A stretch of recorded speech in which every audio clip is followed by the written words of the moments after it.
Our first speaker of the afternoon is Dr. John Ringman.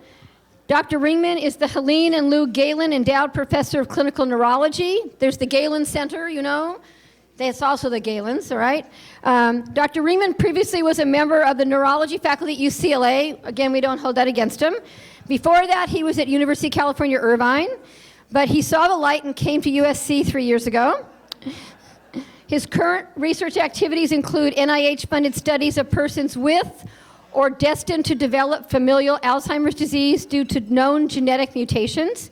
Dr. Ringman will be speaking about familial Alzheimer's disease and the even rarer inherited forms of early onset dementia. Please welcome Dr. Ringman.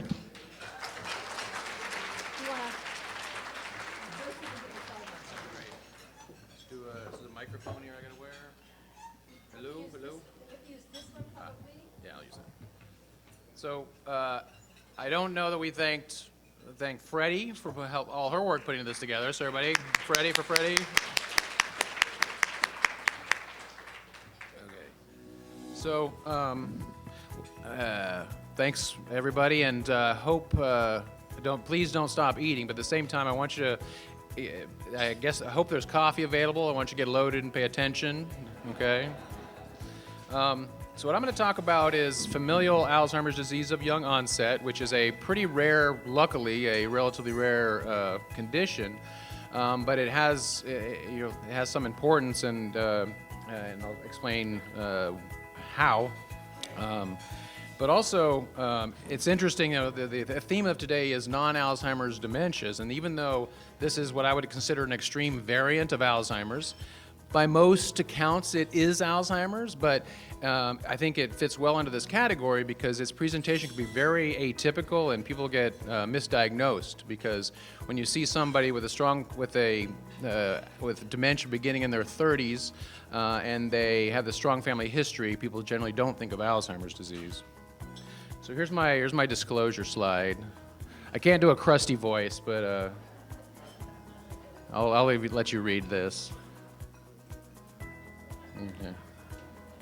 I have no stock in Percodan.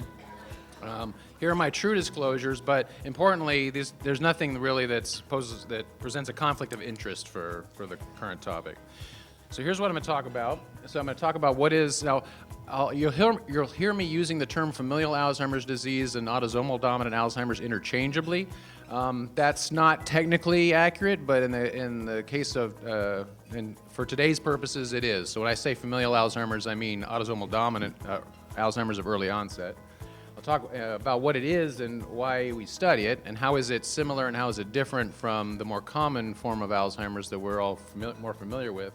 And I'll talk about some research we and others have done into the preclinical state, that is, what's going on before people develop overt symptoms, and then what we're doing with that information and taking it to the next step and the opportunities in treating and hopefully preventing the disease.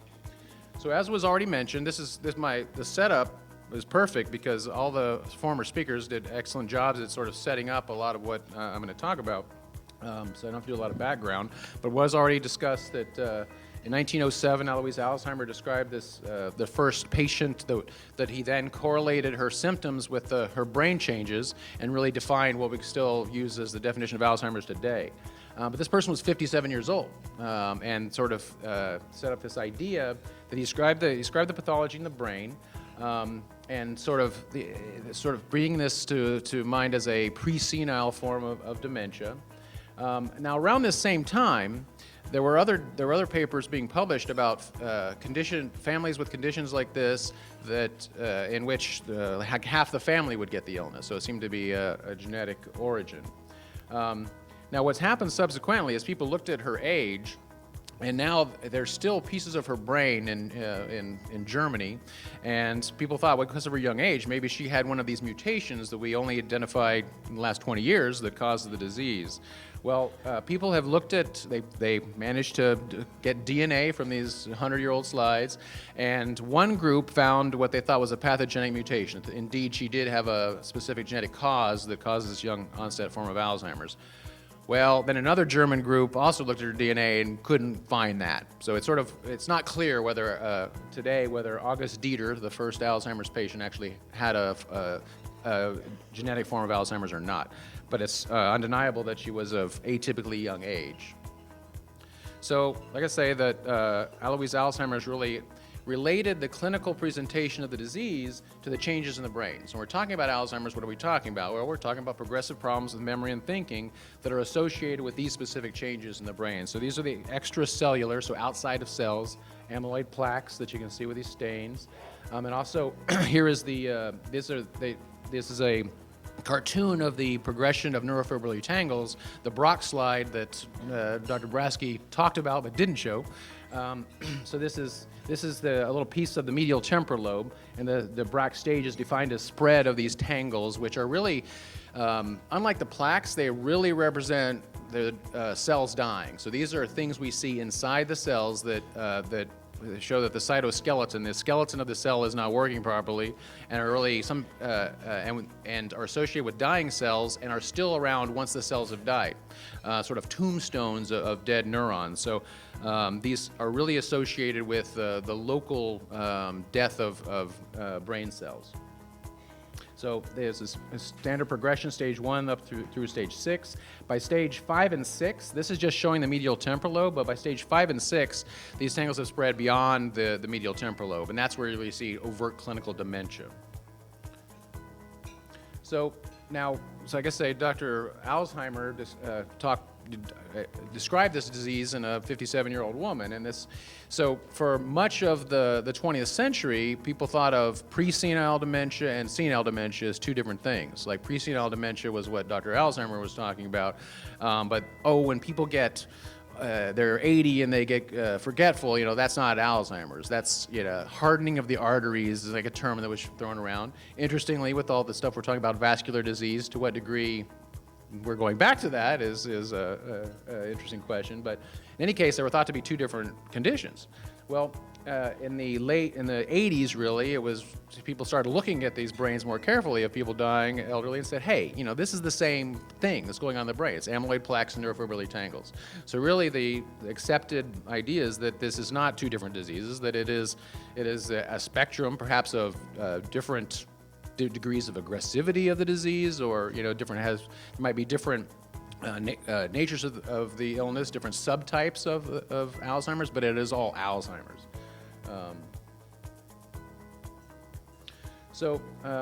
Also, as early as 1988, it was identified that, as Dr. Brasky referred to, that if you look at there are a certain number of people that if you look, they had no history of any cognitive problems.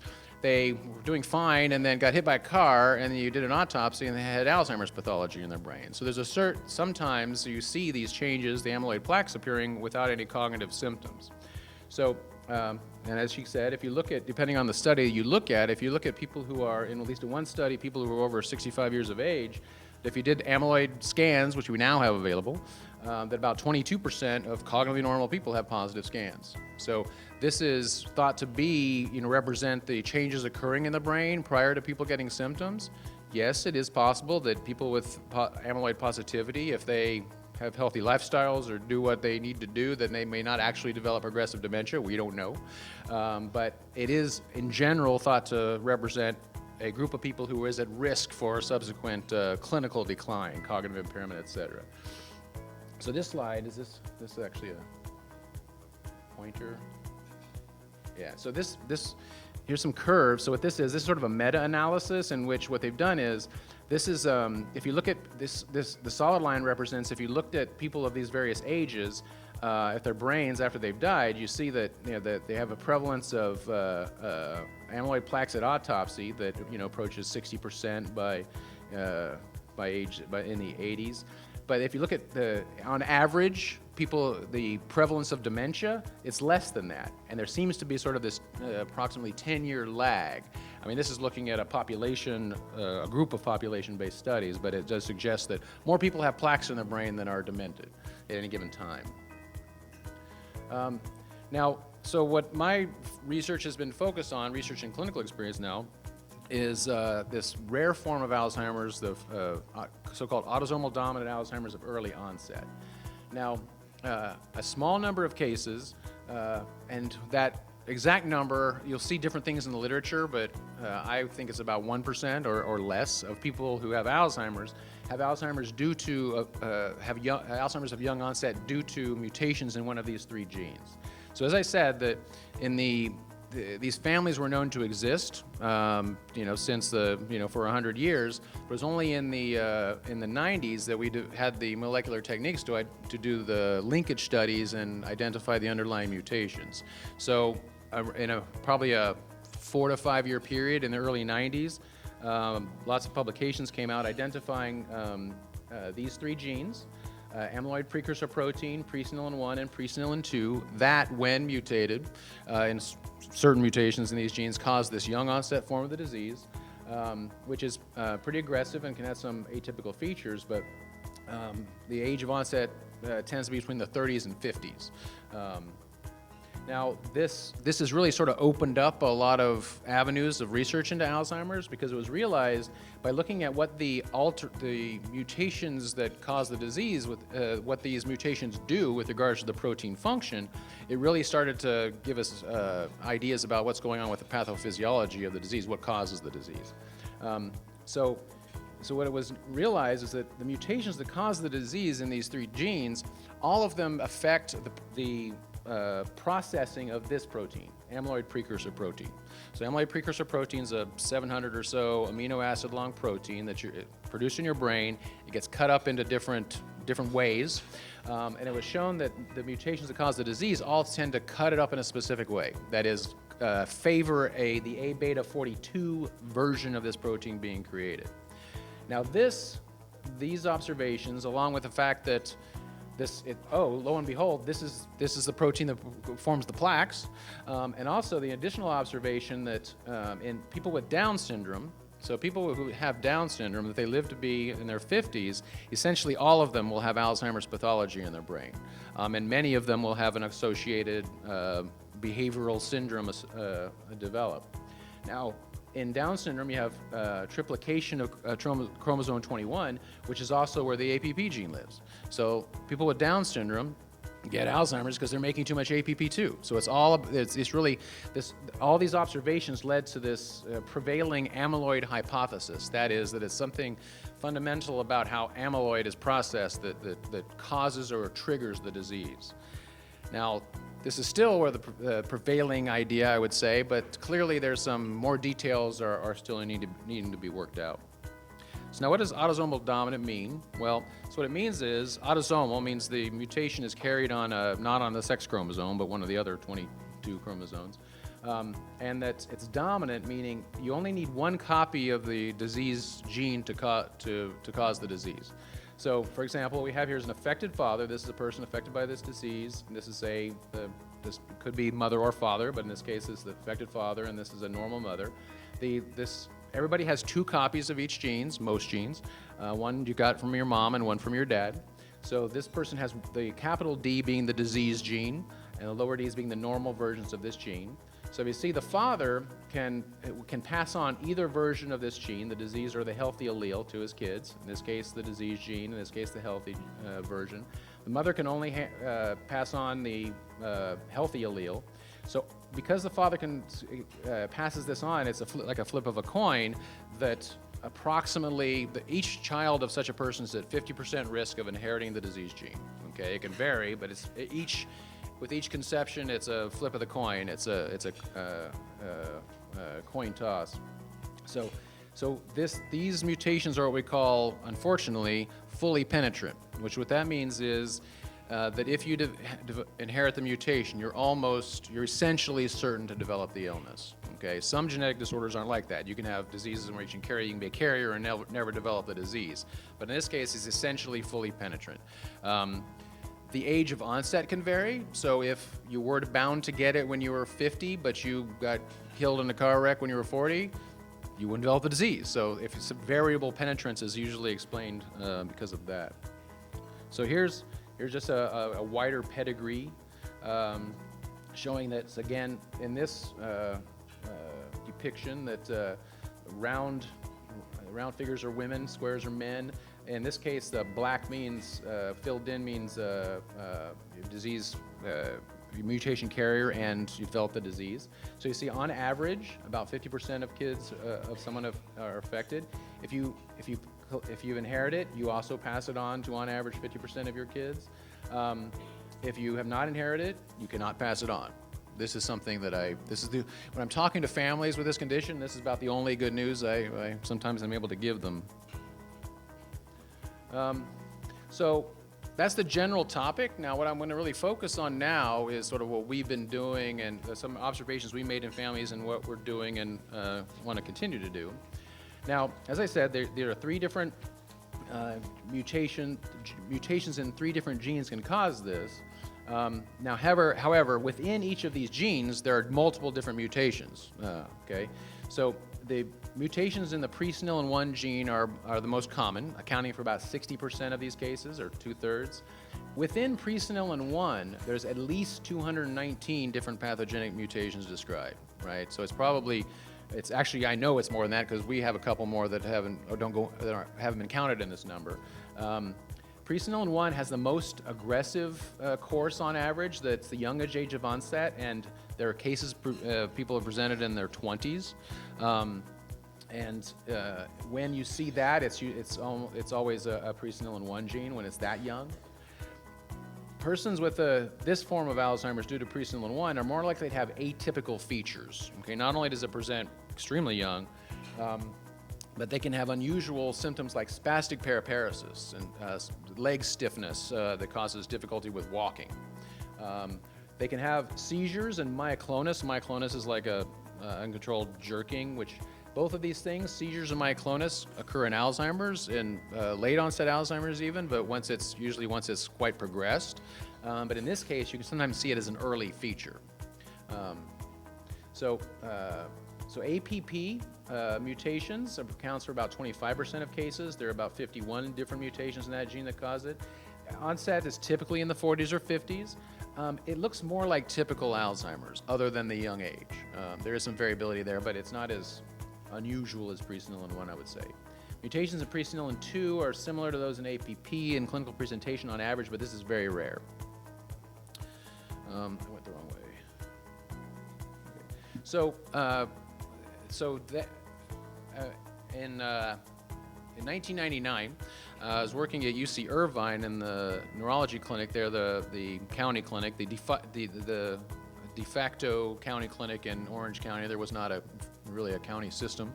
But in that clinic, I said, this woman comes in, or bringing her mother in, who's 40 years old, and her mother is quite impaired. And knowing that these genes have been identified recently, and hearing this family history, I said, I think I know what this is.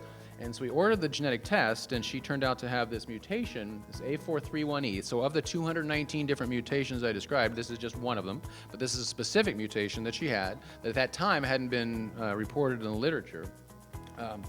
So we, counseled them and started treating her mother. And then not long after that, I saw another family who seemed to have a similar kind of presentation. We again sent the genetic test, came back with the same mutation. Well, you talked to them both of them families were from the same general area of Mexico.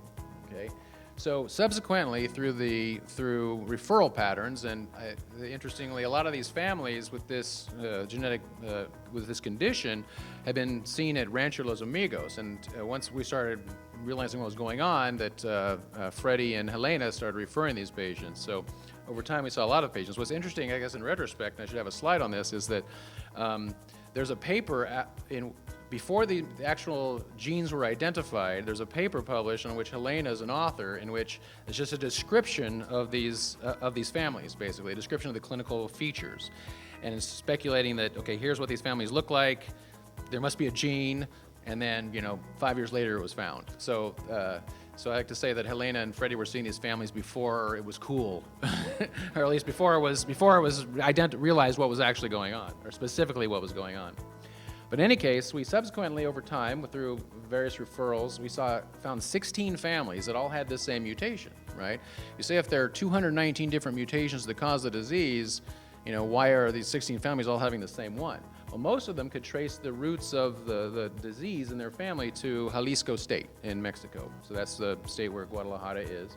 Now also, some genetic analysis we did is that, so throughout your DNA, you have these dinucleotide repeats. So GT, GT, GT, GT just repeats in certain places, and CA, CA, CA just repeats. It has no function. We don't know why it's there. It's just some variation that's in the DNA. Probably has no function. But it's highly variable, meaning that, you know, in this specific place, a part of your genome will all have a series of GT repeats, but in my case it'll be 9 repeats long, and yours it'll be 12, and yours it'll be 7. So it's very variable. But all of these people who had this mutation, they all had the same number of repeats, the 15 repeat GT allele on one side of the presenilin 1 gene, and 19 repeat CA allele on the other side of the gene. So not only did they have this same mutation, they all had the same chunk of DNA. So it really suggests that it's common. It's not just something that happened coincidentally, that this is inherited from a common source. Now, we looked at 68 controls of people from Mexico, many from Jalisco, and see, this is the variability with that.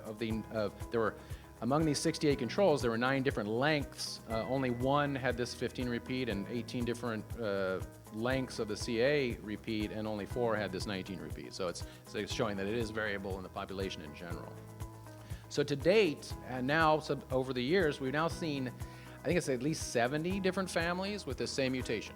So what we're seeing here is basically what's called a founder effect, that we're seeing the descendants of one person, that distant cousins of one another, basically, that some person randomly developed this mutation, and we're seeing their offspring. And to put a face on the disease, this is a woman who's 42 and already bedbound with the disease.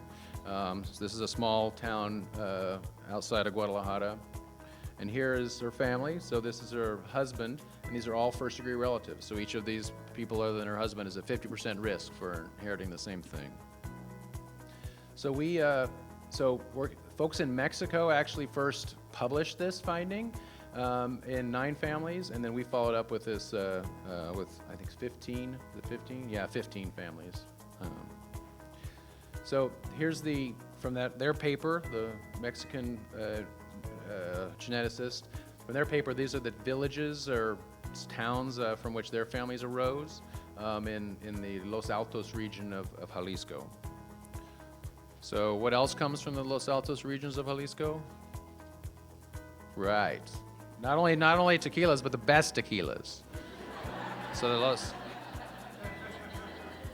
like Cuervo and whatnot's over here. Anyway, so anyway, that's an aside, a fringe benefit of my work.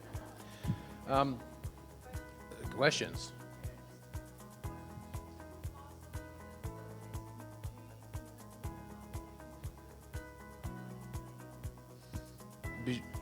Right. So I was asking if in addition to looking at genes, should we be looking at populations with predispositions of diabetes? So by all means, and I think for the late onset forms of dementia and Alzheimer's, that's a much more relevant topic. So this is very rare. So some of these, actually, probably as an aside, a lot of these folks, I haven't seen a lot of diabetes in these folks, but that's, like I say, that's a separate pathway. There's nothing that says they can't get diabetes, but they're not getting Alzheimer's disease due to diabetes.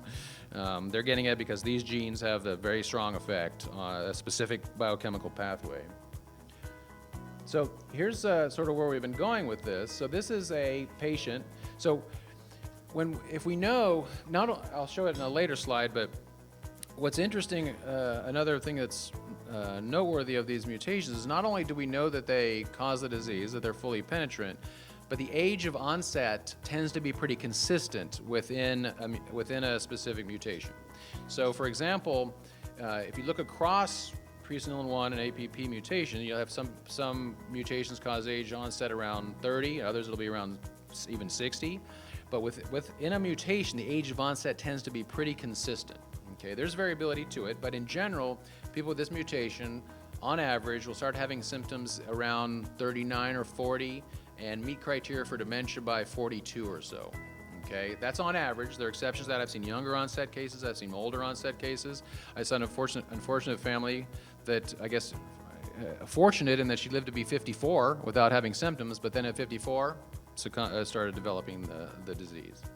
But not only knowing, being able to predict who's going to get the disease and who isn't, but even being able to estimate the age of onset really gives us a window into seeing what's going on in the brain and the various stages of development of the disease. So this is an example of the kind of work we're doing, in which this is a person who is at risk for a presenilin-1 mutation.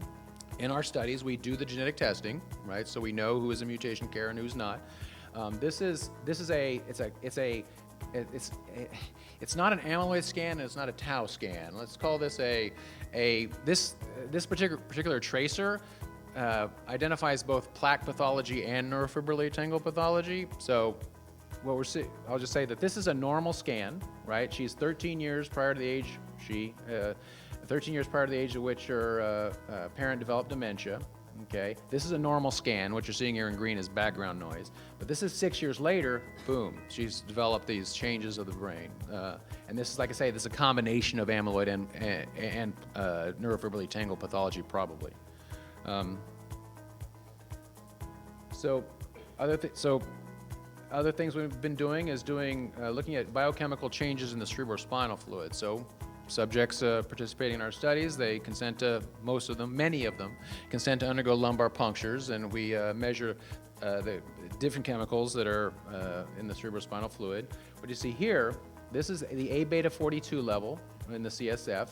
Normal is around 600, okay? But what you see here is this is their level in relation to their age relative to the typical age of diagnosis in the family. So as I said, within a mutation and within a family, the age of onset tends to be pretty consistent. So if someone's 39 in a family that gets it at 40, they're closer to developing the illness than someone who's 39 in a family that gets it at 50. So what we've done here is sort of normalized their age for that age of anticipated symptom onset.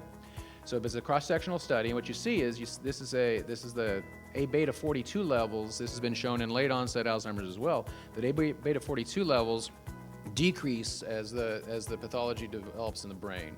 Now, why is that? We said that amyloid plaques are developing in the brain. Well, what's probably going on, and there's now good evidence for this, is that there's this shift in equilibrium, that as the amyloid gets deposited in the brain, it's coming from the CSF, or it's at least a shift in equilibrium such that less is in the CSF because it's in the brain. So this is the kind of window into the pathology that this offers us, so we can sort of start understanding chemically what's going on. And also, as Dr. Brasky referred to, this is tau levels. So tau is a molecule that you can measure in the cerebrospinal fluid. There's total tau and p-tau. There's different subtypes of tau. Total tau is basically a measure of brain cell death.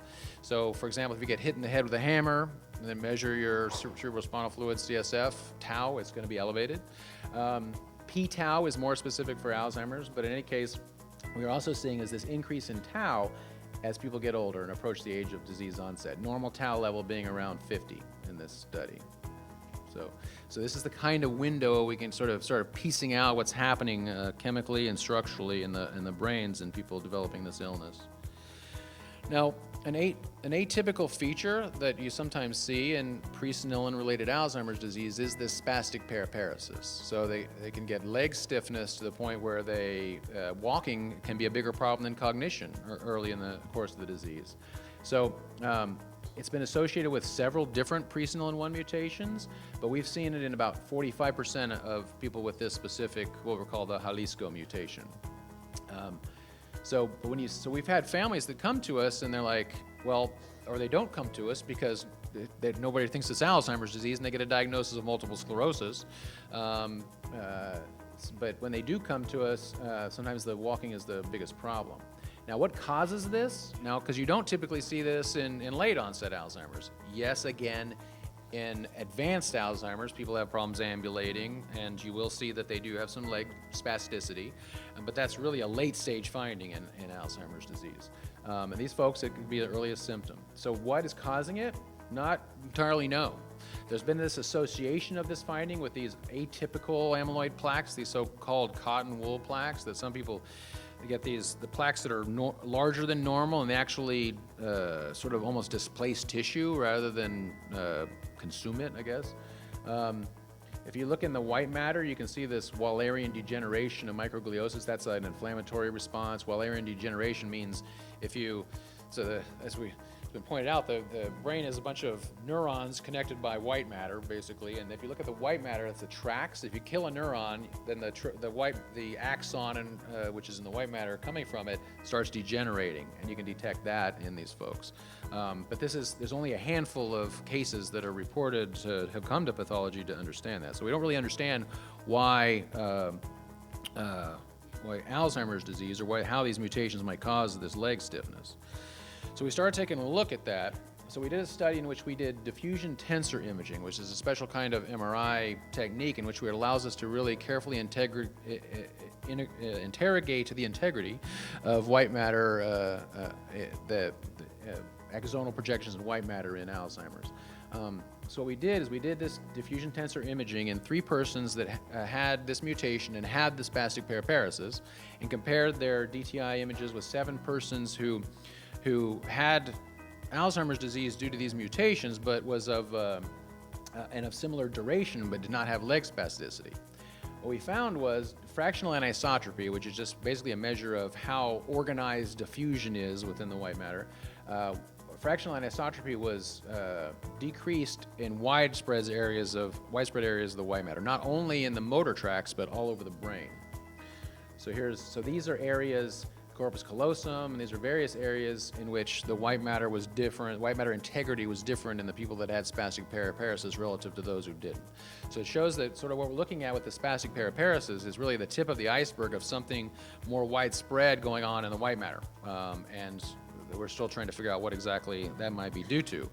Well, hot off the press, this is not in I just put the slide together today, we're starting to get these tau scans, the AV1451 that, again, Dr. Brasky referred to, also called flortaucipir. These are some scans of persons who are affected by this illness. This is one person and this is another person. The 2 things I wanted to point out here is that, so this is the signal in cortex, okay? And if you look here, so that's a signal in motor cortex. They have this tau, which seems to be, they have this neurofibrillary degeneration occurring in those areas controlling that give rise to the projections that control your legs and your arms. So that we're seeing this early, not something you see in late onset Alzheimer's, at least not to this degree, and that's what we're studying. Now, also what I want to point out is I tried to get similar sections. I wasn't completely successful, but these are 2 different people. One of them has this, you can start seeing tau here in the medial temporal lobe, which is sort of the classic place where it starts to deposit and why you start getting memory problems as a most frequent early symptom of Alzheimer's. In this person, not so much. And actually, so this is sort of bringing in this Braak staging that we're seeing in late onset may not apply to these young onset cases due to these mutations. But we're getting more data on that to try to understand that more. Now, another sort of idiosyncrasy associated with this mutation is the higher prevalence of cerebral amyloid angiopathy. So now I think both Helena and Meredith referred to this. So in Alzheimer's, not only do you get the amyloid depositing in plaques within the parenchyma of the brain, but also to varying degrees in different people, you also get amyloid depositing in the blood vessels. Okay, you get them in the blood vessel wall of the small vessels in the brain. Now, that apparently is occurring in almost every Alzheimer's patient to some degree, but in some cases it's severe and causes hemorrhages. So sometimes, usually, hopefully, microhemorrhages, which you may not know are there, but these are these microhemorrhages due to this amyloid in the small vessels. So people with these autosomal dominant Alzheimer's mutations, though we know anybody with Alzheimer's is susceptible to getting the deposition of amyloid in the blood vessels, they get it more frequently and more severely. And people with this specific mutation get it even more frequently and more severely. Luckily, even though I've seen a lot of these microhemorrhages in scans of these folks, I have not seen any severe hemorrhages. That's always the fear, that can this also give rise to, major lobar hemorrhages that leave people bedridden in themselves, and we have not seen that in these families anyway. There we go. So this is, I'm just a summary of, so we're doing all kinds of studies in these folks, and a summary of the cognitive assessments. So we also test people's memory and thinking at various ages. And memory deficits tend to occur early, okay? And then they also get executive dysfunction and the shifting of, slowing of complex cognitive skills such as the trails making B that Dr. Chu referred to. So this is this pretty similar pattern to what we see in late onset Alzheimer's.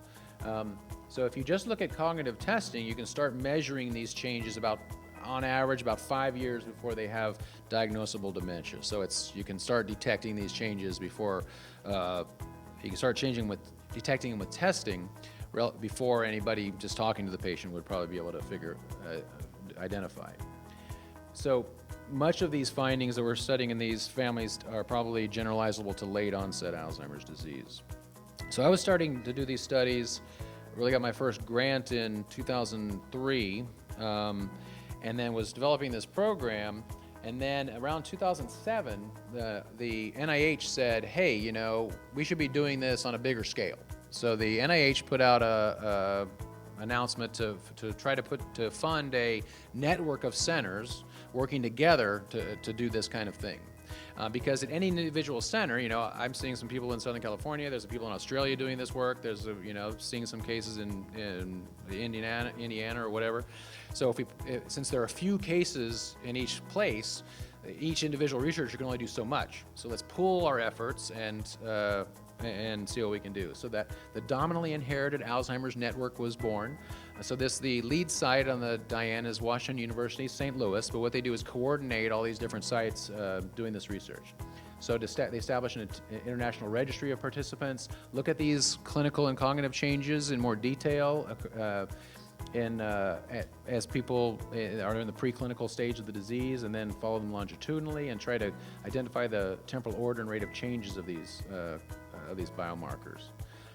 They've enrolled about over 500 people overall, and you can see it's now, it's very international. So at UCLA, now USC, is a Diane site. The original sites were one in England and one in Australia, and then a few in the United States. Now they're extending, and there's sites in Germany that are most developed. There's talk in Italy, there's talk in Spain. I guess Japan is pretty well established. And actually they were looking to get 2 sites for the subsequent trial going on in Mexico, but I'll talk more about that now.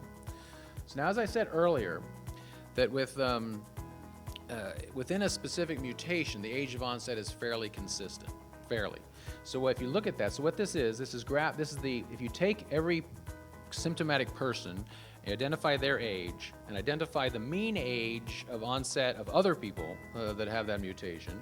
So this is the mean age of onset of people that have that mutation. This is that person's actual individual age of onset. There is this good correlation. It's quite a strong correlation.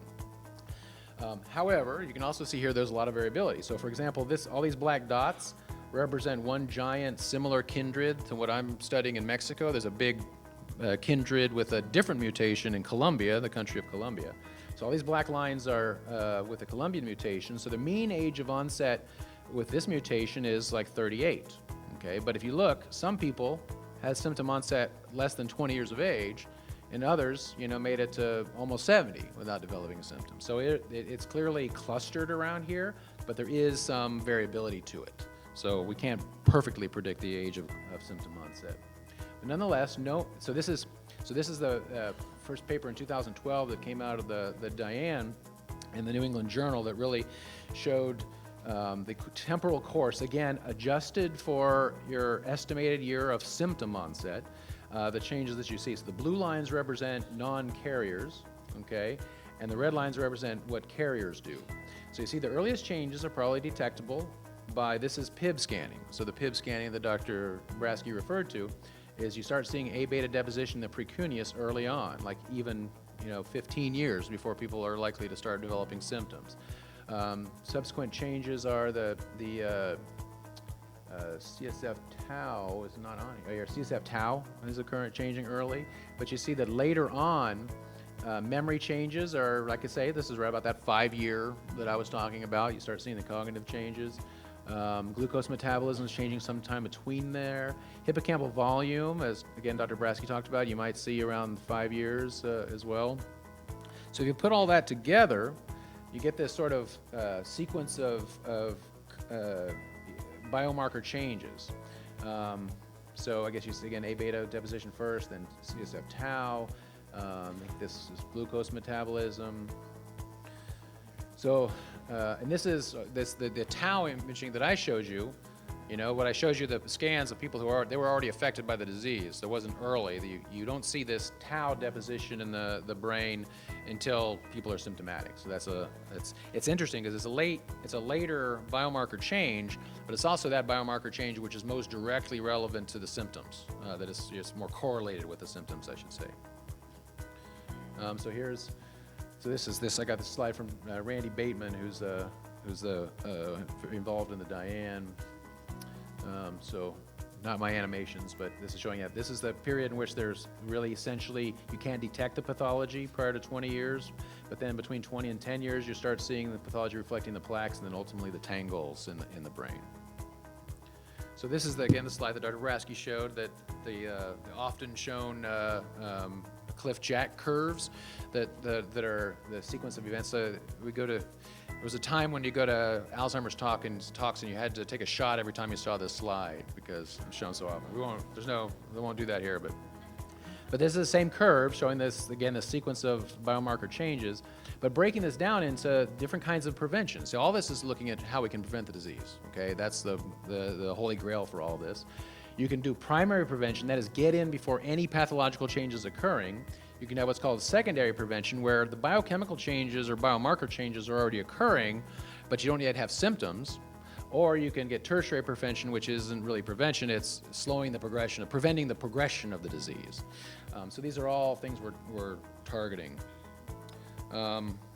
So I guess the bottom line here is because of their imminent risk for developing this disease at a relatively young age, persons at risk for this condition, I mean, basically it's a mandate to develop preventative interventions. Not only is it a very motivated population, but this is a group you can study, and you can study in a fairly short period of time and know whether your drug is having an effect, right? Prevention studies in people who are 70 and 80 and may or may not develop Alzheimer's down the line, those are harder and more expensive studies to do. So this really gives us an opportunity to do really efficient studies to try to prevent the disease. So this is the wrong order. So this is so the rationale for that, right? I guess I just kind of talked about that already. This is an interesting precedent. So this, you might not know this, but statins, how many people are taking a statin? Okay. People shy? Come on, more people taking statins now. Okay. Any case, so the statins that we are so commonly in use now, they were actually first developed in people with a very severe form of genetically driven hypercholesterolemia. That when statins were first studied in this population because it was again a motivated and powerful population towards the science. That now once they were shown to be effective, now everybody's taking them. So we're hoping that if we can do the same thing in this familial form of Alzheimer's, then the beta secretase inhibitors, for example, are drugs that are being tried in these subjects. It might be that someday as many people are going to be taking beta secretase inhibitors as are taking statins. But this is the precedent. This is one of the studies that in this genetically driven hypercholesterolemia that they get these xanthomas. These are basically cholesterol deposits that statins cause these deposits to regress. So this is just the kind of biomarker, this is the kind of thing that we're looking at. Can we do this in the brain with amyloid plaques? So importantly, an important topic, and I'm surprised no questions went up because this is always the question, is most people who are at risk for these mutations, well, I won't say that. many people who are at risk for these mutations don't want to know whether they've inherited the mutation and are going to develop the disease. And that makes perfect sense, because right now I've got no drug for them, right? In our studies, what we do is we do the testing, we do it in a research laboratory. If people don't want to know their results, we don't tell them. For those tests that are done in our research laboratory, we can't tell them. It's basically illegal because we've done it in an unlicensed laboratory. But some people do want to know, okay, and if that's the case, we will, outside of the study, refer them to a genetic counselor, because people who are pre-symptomatic should not undergo testing lightly. They need to understand what they're getting into and understanding what the repercussions are of a positive, negative result, and are they ready for that result, whatever it might be. So in general, back in 2001, in one study, only about 2%, only about 10% of persons at risk for these kind of illnesses wanted to know their results. Well, we did a questionnaire study, and we asked people if there were a drug study available of a drug that might be helpful, would you undergo testing? And a much higher number is now interested in testing. It's very complex because these trials that are now being enrolled, the people entering the study, if they're at risk for a mutation, they don't know whether they have it or not. Okay, do they want to participate in a study of a drug that might help, might not, it might have undue side effects, or they might get placebo.